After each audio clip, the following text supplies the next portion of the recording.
Good morning, everyone. I am Midjapan Celeste Edward. My topic for today for this automation one is flow measurement and control system. Topic is effects of flow velocity and flow disturbances on PID control. Learning objects for this topic is explain the role of flow velocity in a control system. Next is identify common flow disturbances. Next is understand how PID controllers respond to changes in flow. Lastly is recognize the importance of proper PID tuning. What is flow measurement? Flow measurement is the process of determining the amount of liquid or gas passing through a pipe. It helps maintain safe and efficient operation in industrial system. Example of flow meters, Venturi meters, just like my example in the picture. Next is orifice plate, turbine flow meter, and lastly is electromagnetic flow meter. Ang flow measurement ay isang ginagamit siya bilang pangsukat ng dami ng fluid na dumadaloy sa mga tubo, sa madaling salita. Next is what is PID control? A PID control is proportional integral derivative controller automatically adjusts a control valve or pump to maintain the desired flow rate. PID function. A PID function is P, proportional, response to current error.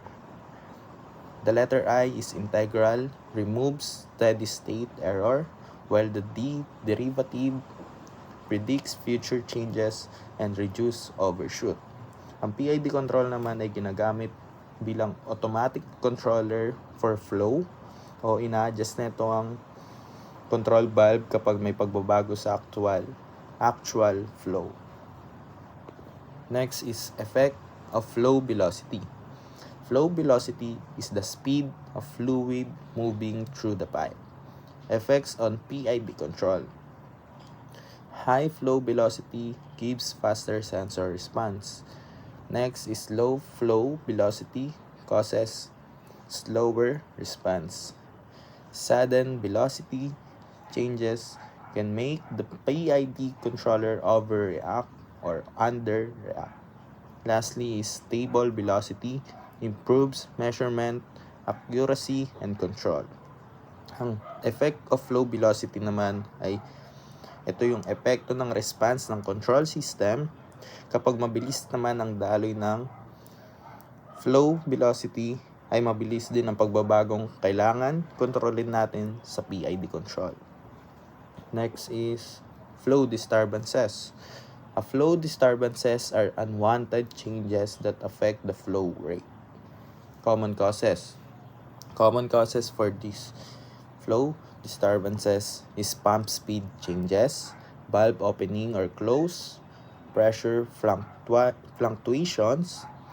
Next is pipe bends or obstruction. Lastly is air bubbles or turbulence.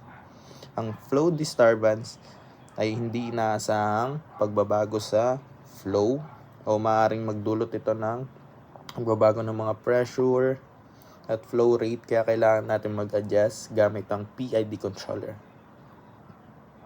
Next is effects of flow disturbances on PID control.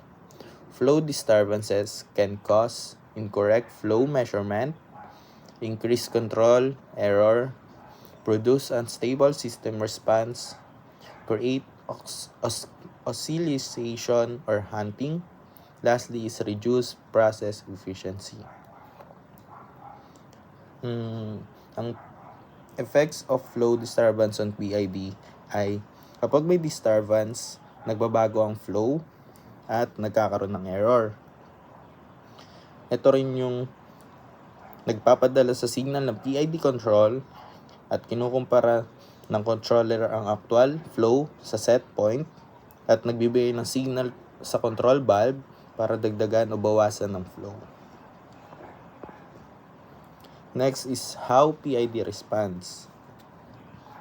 When a disturbance occurs. Number 1 is that the sensor detects the flow change. Next, number 2, the PID compares actual flow with the set point. Number 3 is the controller adjusts the valve or pump. Last is the flow returns close to the desired value. A properly tuned PID minimizes, overshoots, and reaches the set point quickly. Ang madaling kahulugan naman dito sa how PID responds is kapag nagkaroon ng pagbabago sa flow, nadedetect ito ng sensor.